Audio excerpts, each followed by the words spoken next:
What is going on, everybody? And as you can see, I probably look terrible. In fact, I'm pretty sure I do, man. You could tell I've had pretty much little to no sleep. But I don't often do these reaction videos anymore, just because, like, you know, of the whole like time constraints I'm under these days and stuff like that.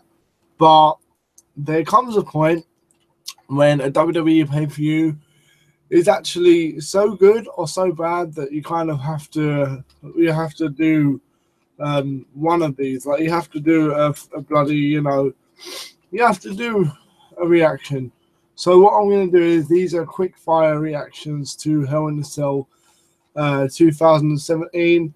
To be honest, a lot of people, and one thing I will say right away that I don't like, is that a lot of people seem to think that just because of two brilliant matches, and they were two brilliant matches, that the whole show was good. It goes under that old adage, like, if the main event is good, excuse me, if the main event is good, then a lot of people will actually think that the main show, fucking hell, hair sticking up and everything, no matter how much I put it down, that the actual main show is good as well.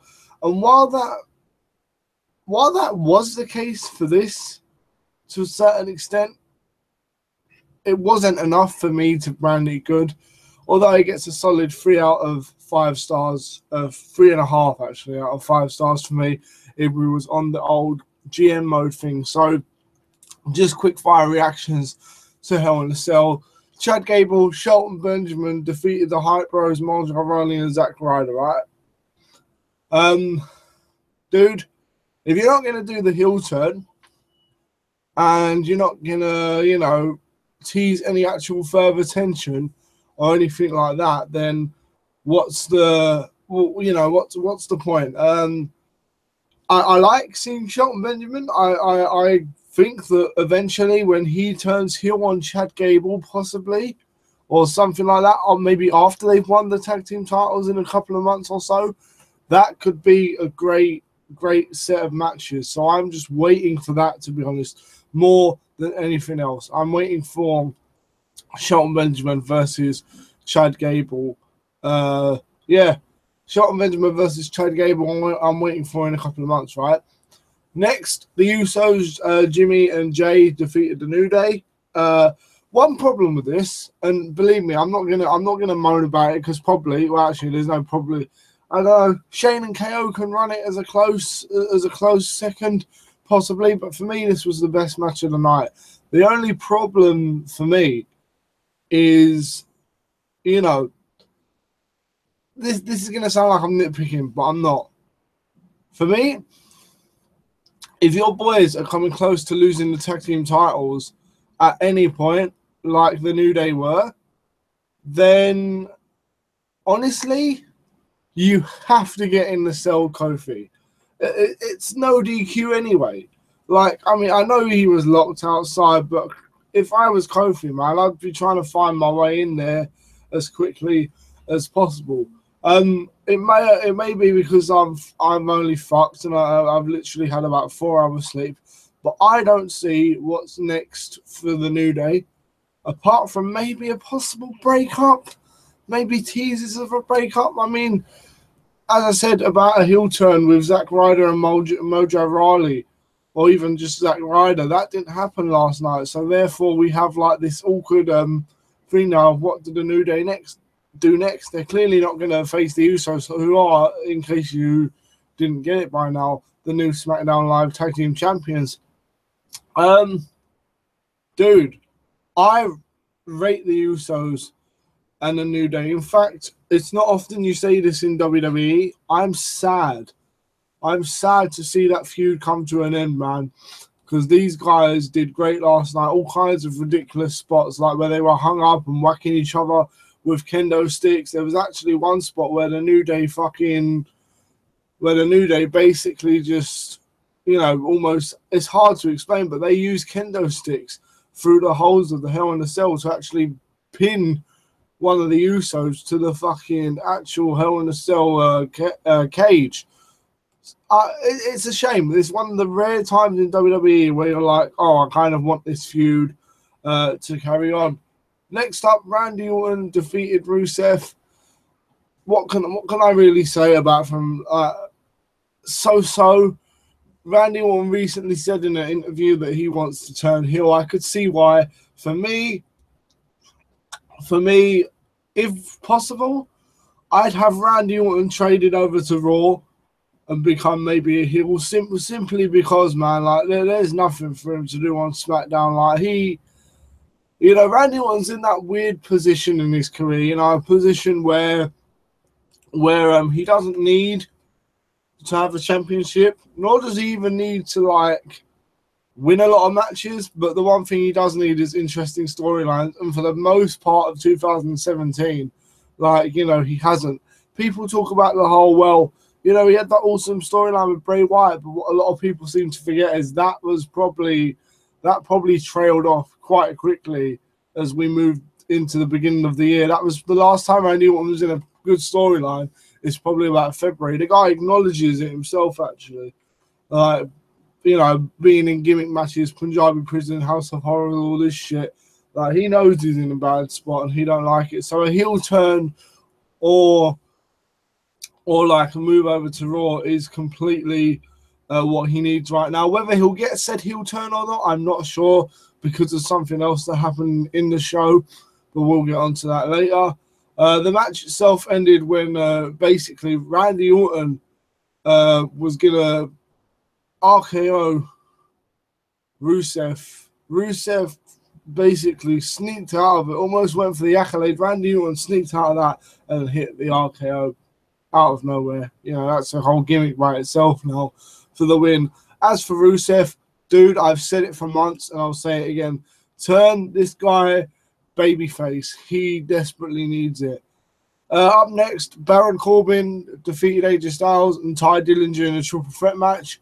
I have to drink lemon juice at the next pay-per-view or before the next pay-per-view. I got a lot of these predictions wrong. I did. I was completely thrown off. But I honestly thought that if Ty Dillinger did get into the match, it would be for AJ Styles to get the pin on. Baron Corbin, basically, he chucked AJ Styles out after Styles hit the phenomenal forearm on Ty Dillinger. It was good for Dillinger to be on pay-per-view. I'm happy that he made it on pay-per-view. So Corbin pins Dillinger. So essentially, this allows the Baron Corbin AJ Styles feud to continue. If Ty can somehow stay around and stay relevant for the next couple of weeks, that'll be interesting. Baron Corbin, I don't necessarily like Baron Corbin that much. I don't rate him as high as others do, but I'm always willing to give someone who who's new to the title scene in some way a chance, but considering he fucked up his Money in the Bank cash in, WWE haven't given me a lot to put a lot of faith in Baron Corbin, as if I was a casual viewer, which you guys know I'm not, but that's how I'm perceiving this. Do you know what I mean? AJ Styles probably, dare I say, moves on to the WWE title picture, and you'll see why I'm saying that in a minute. Next, we had Charlotte Flair, who defeated Natalya, albeit by disqualification.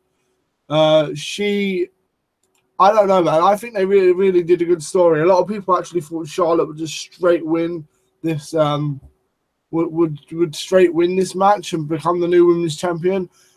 I didn't think it would be that obvious. I thought she might win the title, but a lot of people were saying that she would cash in. I even said that myself, she being Carmella, but I realized I fucked up my prediction so much that I couldn't go back and change it, so I went all in. I knew she wouldn't cash in. I mean, you have 2 Hell in a Cell matches. WWE are probably saving the cash in for a different moment. Interesting storyline-wise, though, Charlotte Flair, I don't know if in storyline or what, but it did look like storyline because, they played it up and stuff, but her knee took a beating, man. Even, I'm sure, out of storyline, that knee is sore as a bitch. Natalya done a great job of working over the knee and the leg of Charlotte. she sold it really well, like when she was going for moonsaults and stuff like that. The finish of the match actually came when Natalya, you know, for all intents and purposes, decided fuck this and hit Charlotte with a chair, attacked the leg with a chair, and Charlotte gets the DQ win. Now this is good because it allows Charlotte to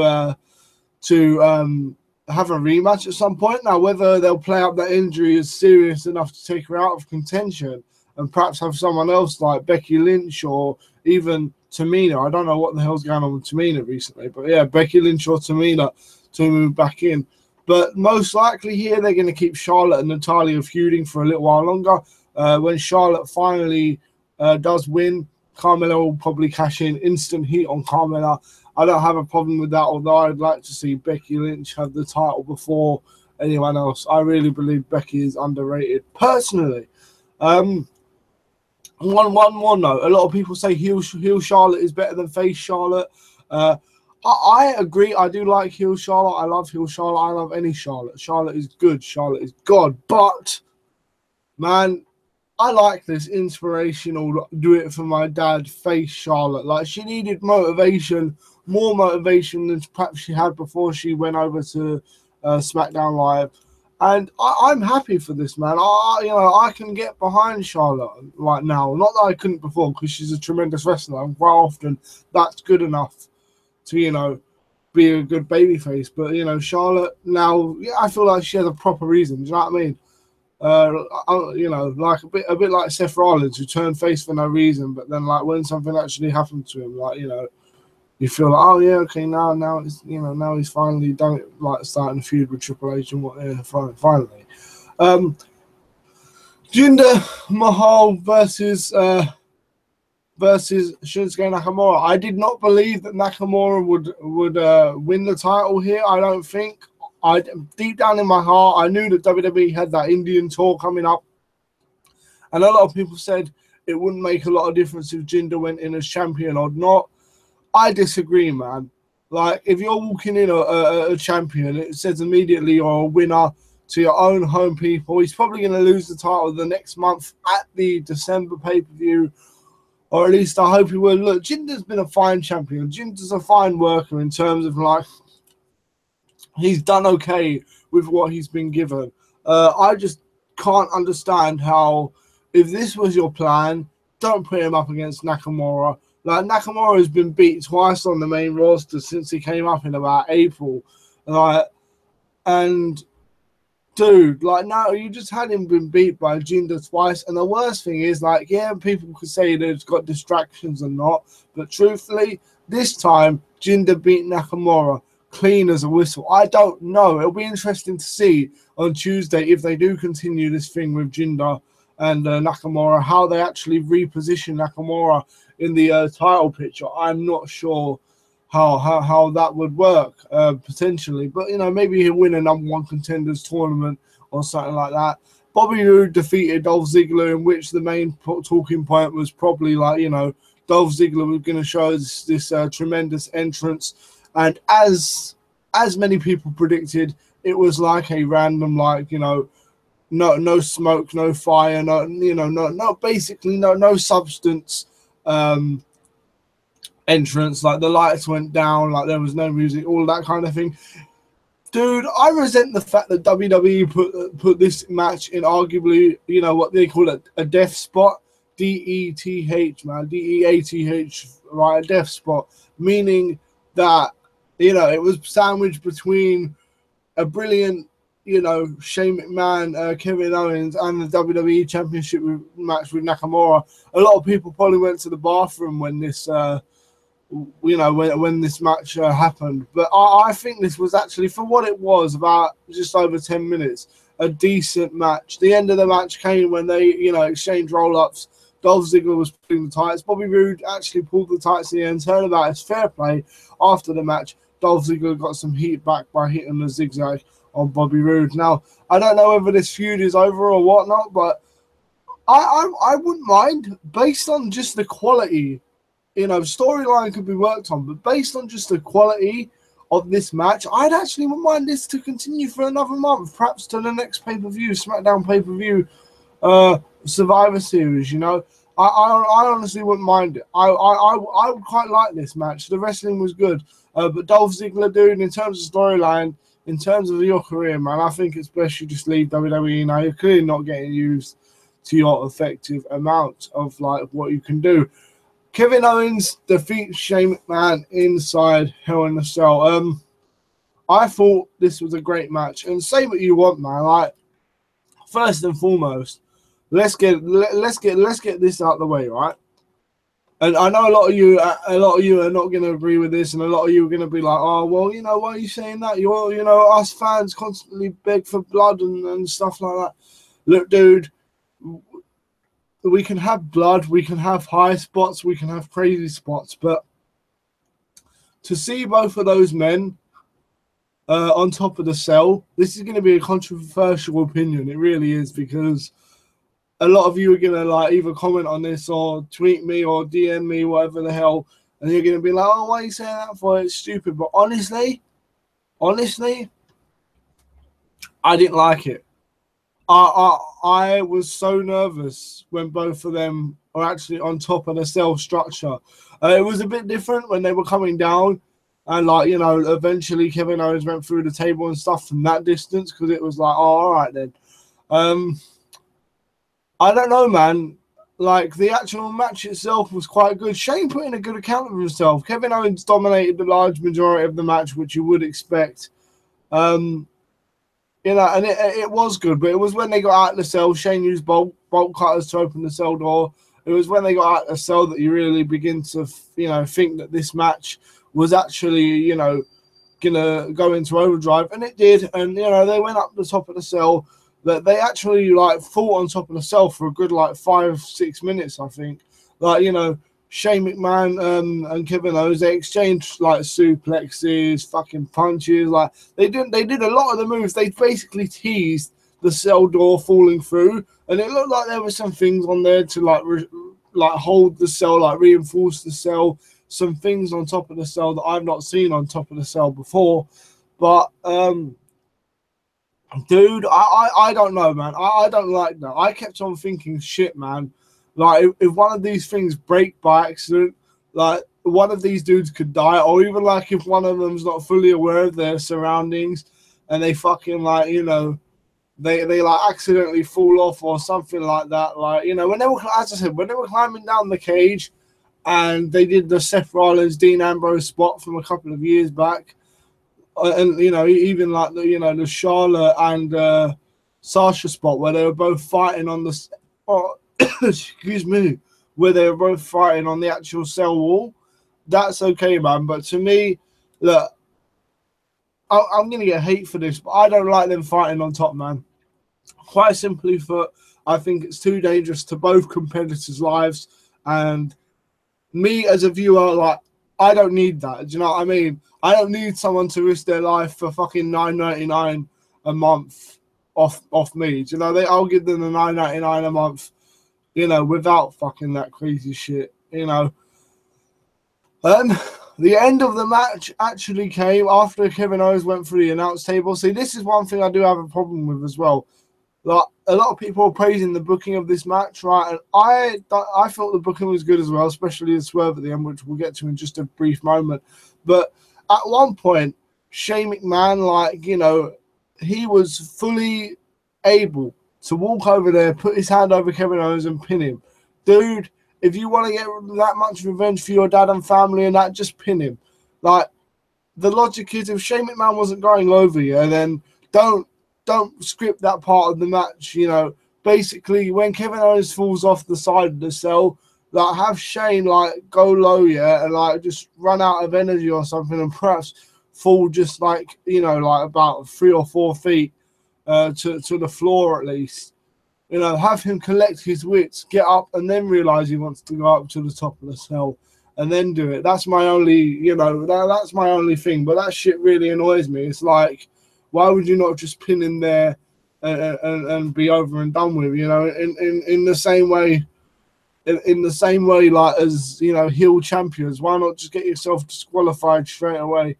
Like, it's not quite the same, but you guys get my point. That kind of stuff annoys me. At the end of the match came when Shane McMahon went to the top of the cell. I don't know why I'm gesturing up, but yeah, he went to the top of the cell.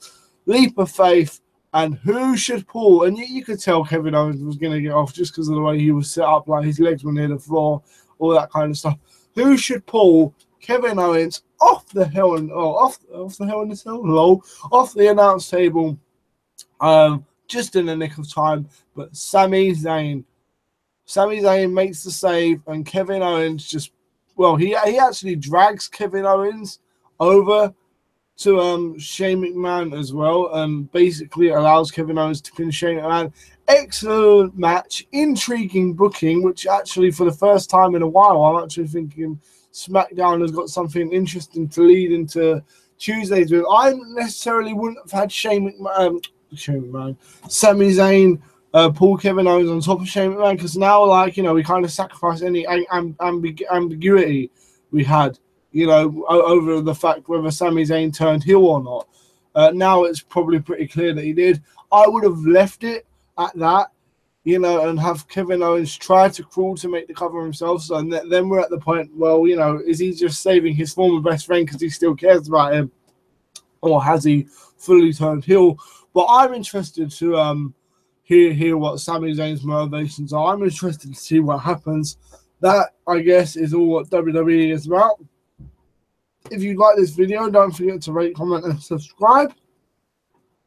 Sorry if my voice sounds fucked up. I think I'm coming down with a cold. Thank you for watching. If you got anything to say or comment on the video down below. Rate, comment, and subscribe for more tomorrow. Tomorrow being Tuesday, there'll probably be the return of the WWE SmackDown Here Comes the Pain series, whilst at some point over the next couple of days before the release of 2K18, I don't know when I'm going to be getting the game yet, whether I'm going to be getting it on the 13th or 17th, you know, maybe the 13th, you know, if it's a decent enough price. I'm going to be doing, like, basically, I'm going to be doing a simulated breakdown of the final months of the 2K17 career, hopefully. So I'm going to go ham on that, and what you're going to be seeing is essentially probably about 3 or 4 pay-per-view matches until we get the Paul Heyman guy objective unlocked. Anyway, thank you guys for watching.